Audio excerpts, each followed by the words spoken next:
Yun mga chong, ito na po ang Lexi 155 na Philippine release. Nasa harap na po natin at sinukat natin. Sinubukan nating sakyan. Ang height ko po ay 5'7". So hindi naman tingkayad ang 5'7" para sa Lexi 155. At maganda naman ang kanyang ground clearance. Ang kanyang dimension when it comes to ground clearance ay 135mm. At ang seat height naman niya ay 770mm. Check natin yung kulay na lumabas sa Lexi 155 kung ano itsura nung black at green. Bagong Lexi 155 nandito na, glossy black matte green. Pero mga chong, walk around tayo dito. Live na nakita natin yung i-release ngayon March sa Philippines na Yamaha Lexi 155 na scooter. Yan. So ang rehistro sa atin 2026, pero feeling ko itong model na to is yung kulay niya mga 2025 pa.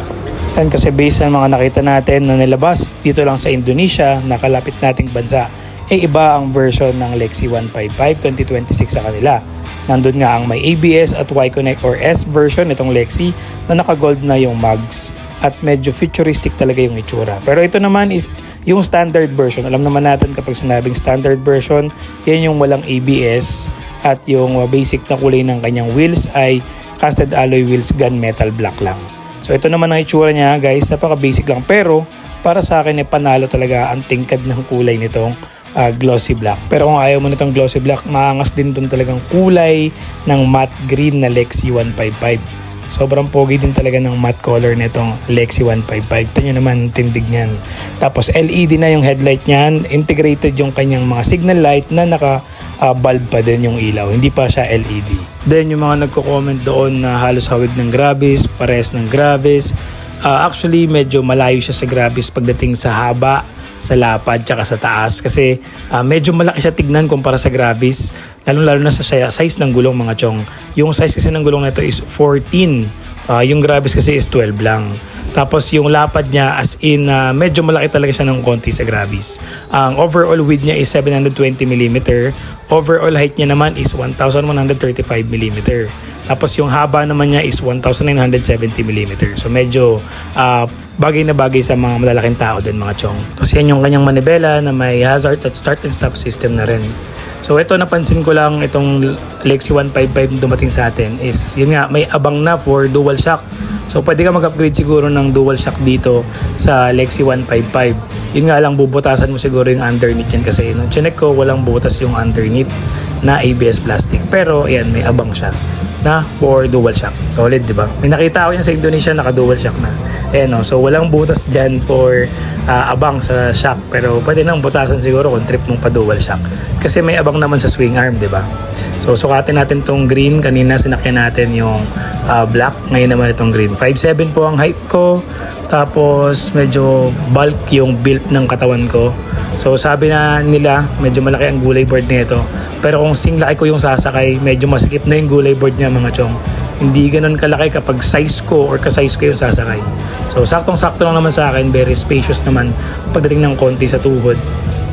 Yan po yung actual na size ng gulay board niya. Kasyang-kasya naman siguro yung isang sakong bigas dyan na 25 kilos. Basta patayo.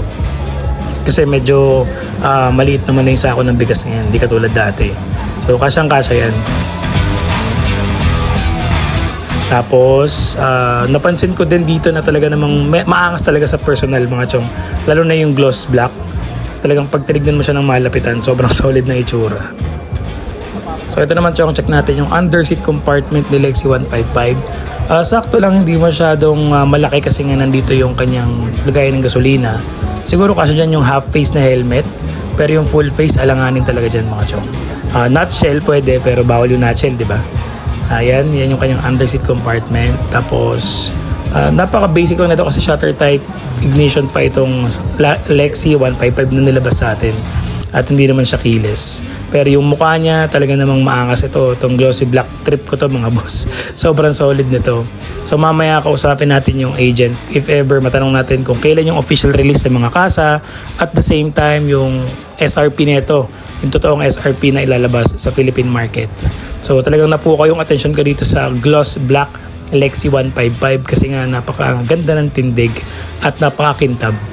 Ngayon doon sa mga mahilig sa mga matte color texture, maganda rin naman yung matte green na Lexi 155. Tapos, when it comes to height naman at saka ground clearance, yun nga, yung seat height nito mga bossing, 770mm. So, abot yan ng 5'6" at 5'4", 5'7" flat-footed, which is very good. Timbang naman niya is 116 kg. So, yun na yung kanyang timbang na may langis na at saka may karga ng gasolina. Kaya, kayang-kaya naman ng mga payat at mga babaeng maniuhin ito mga boss. So yan, napaka-basic, napaka-angas. Wala akong masyadong kasabay dito kasi nagpapareserve yung iba pero feeling ko hindi pa sa Lexi kasi wala pa akong narinig na nag-inquire ng reservation. Pero baka pwede na magpa-reserve. Kasi ang pagkakaalam ko, ang official date ng release nito sa mga kasa nationwide is March 2nd week or 3rd week. Yun ang sinabi sa akin yan ng ahente na nakausap natin. So March ng 2nd week or 3rd week. Baka ilabas to, probably baka 2nd week, 'di ba? Tapos yung kanilang SRP na sinabi dito sa atin, meron na daw kasi yung price is 99,900 pa din. So may nakita akong ibang mga dealer na nasa 101 ang presyo, 102,000. So syempre siguro may LTO na yon included or yung iba naman mas mahal ng konti na 2,000, 3,000 kasi probinsya or malayo. So pero ang SRP ni Yamaha is 99,900 mga chong. So depende na yan sa pagbibilan nyo na dealer. It's either sobra lang yan ng konti dahil sa LTO registration. Ayan, sobrang pogi nito mga chong sa personal. Itong Lexi 155 LX 2026 sa atin.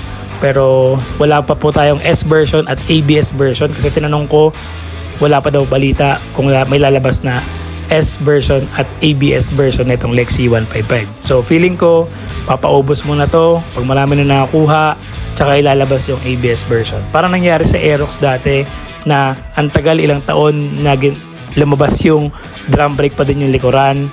Tapos after a few years, 2 years, 3 years, tsaka nilabas yung SP version, di ba? So sana within this year lang ilabas na yung ABS version nitong Lexi 155 para naman panalo kasi mura lang, di ba? 155cc nasa 99,900 lang.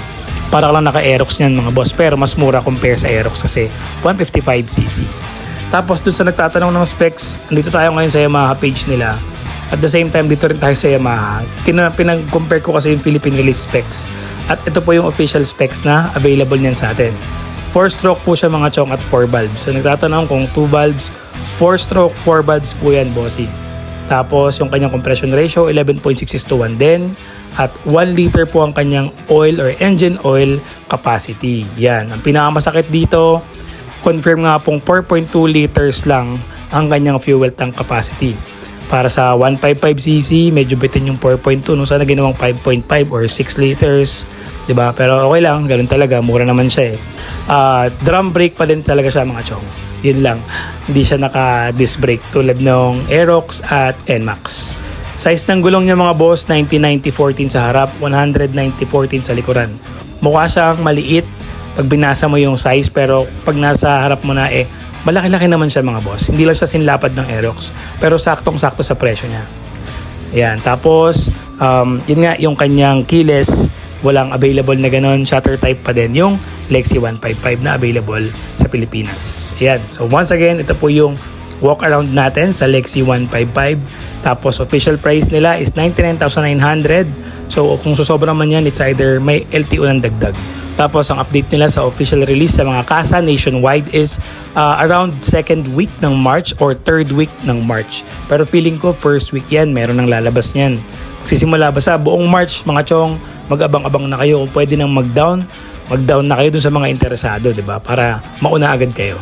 Yo, once again, this is Vlog Nicosa. For more scooter update, don't forget to subscribe, like my Facebook channel and YouTube, Vlog Nicosa. Peace!